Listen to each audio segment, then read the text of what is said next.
ভাই এই যে বর্তমান রাসেল ভাইপার সাপটা যে উপদ্রব বেশি পাওয়া গেছে, রাসেল ভাইপার বা চন্ডবুড়া সাপ, এ সাপের বৈশিষ্ট্য হচ্ছে এরা খুবই বিষধর। কাউকে সবল দিলে অ্যান্টিভেনম দিলেও বাঁচার সম্ভাবনা মাত্র 20% থাকে। রাসেল ভাইপার সাপের অ্যান্টিভেনম নাই এদেশে, আর এই দেশের জলবায়ুতে প্রকৃতিতে এদের কোনো অবদান নাই। আরও ভয়ঙ্কর ব্যাপার হলো অন্যান্য সাপ সাধারণত নিজেরা আক্রান্ত হলে কিংবা সরাসরি কারো সামনে পড়লে ছবল দেয়, অন্যথায় ছবল দিতে আসে না, বরং পালিয়ে যাওয়ার চেষ্টা করে। কিন্তু রাসেল ভাইপার দূর থেকে মানুষ দেখলে ক্ষিপ্রতা হয়ে তেরে তেরে আসে, কামড় দেওয়ার চেষ্টা করে। অন্য সাপ এরকম বিষ ধারণ করলেও রাসেল ভাইপারের বিষ একই সাথে 5-6 ধরনের হয়। এই সাপ খুব দ্রুত বংশ বিস্তার করে। এরা সরাসরি বাচ্চা দেয় কোনো ডিম ছাড়াই।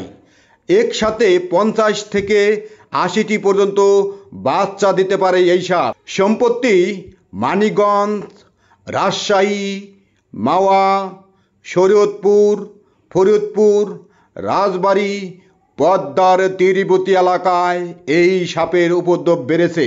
অনেক মানুষের মৃত্যু হয়েছে এই সাপের কামড়ে। ইঁদুর এই সাপের প্রধান খাদ্য হিসাবে পরিচিত।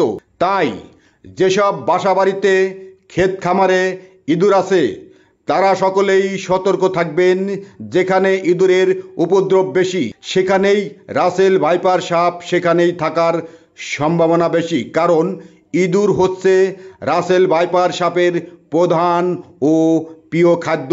অধ্যাপক মোহাম্মদ ফরিদা হাসান অবশ্য বলেছেন, বাংলাদেশের বিভিন্ন এলাকায় স্বল্প সংখ্যক রাসেল ভাইপার সব সময় ছিল, কিন্তু বংশ বিস্তারের মতো পরিবেশ ও পর্যাপ্ত খাদ্য না থাকায় এ সাপের তেমন একটা উপস্থিতি বোঝা যায়নি। মানিকগঞ্জ থেকে অসীম রাসেল ভাইপার সাপ সম্পর্কে বলে। মোহাম্মদ ওয়াসিম, মানিকগঞ্জ থেকে বলছি।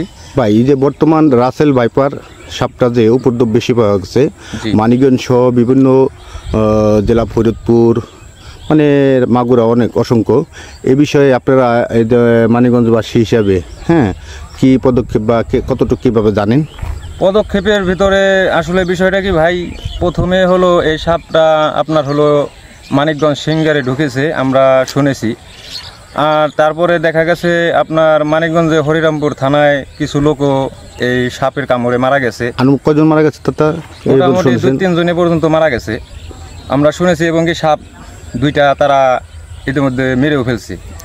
তো এখন ওই বিষয়ে চিন্তা করতে গেলে দেখা গেছে আমাদের যে এলাকার এই শিমুলিয়া গ্রামের কৃষক আছে, এরা কিন্তু এই যে ফসলের মাঠে কাজ করতে যাইতে ভয় পাইতেছে, খুবই আতঙ্কের ভিতরে আছে। আবার দেখেন এই যে চকে মনে করেন গরু ছাগলের ঘাস কাটতেও তারা ভয় পাচ্ছে, দেখা গেছে আপনার এই ধান কাটতে ভয় পাচ্ছে, এরকম খুবই আতঙ্কতে আছে তারা।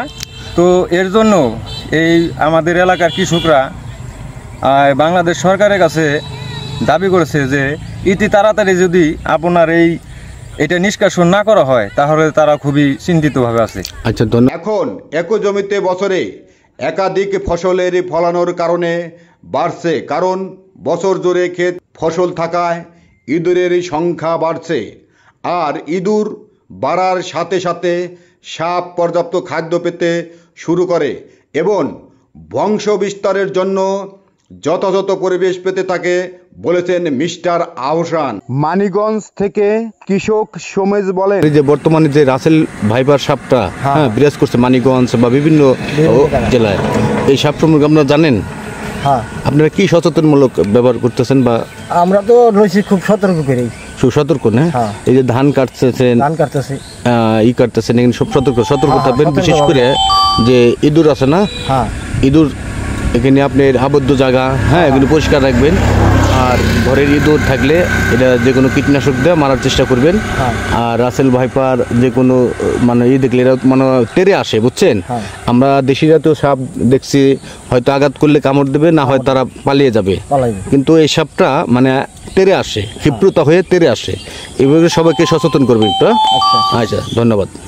ঘন ঝোপঝাড় আর পরিত্যক্ত জমি অপেক্ষাকৃত কমে যাওয়ায় এই সাপ কৃষি জমিতেই থাকে, যার ফলে যারা মাঠে কৃষিকাজ করেন তারা রাসেল ভাইপারের ধ্বংসনেরই সবচেয়ে বেশি শিকার হয়ে থাকেন। এছাড়া বর্ষাকালে নদীর পানি বাড়ার ফলে ভারতের নদ নদী থেকে ভেসে বাংলাদেশে প্রবেশ করতে পারে বলে জানান মিস্টার আহসান। সরকারিভাবে এই সাপ নিধনের উদ্যোগ নেওয়া না হলে বর্ষা মৌসুমে সারা বাংলাদেশে এই সাপ ছড়িয়ে পড়ার ব্যাপক সম্ভাবনা রয়েছে। সেই সাথে সকলেই রাসেল ভাইপার সাপ সম্পর্কে সচেতনতা অবলম্বন করার বিনীত অনুরোধ করছি। আমি সাংবাদিক মোহাম্মদ জাহাঙ্গীর আলম, মানিকগঞ্জ।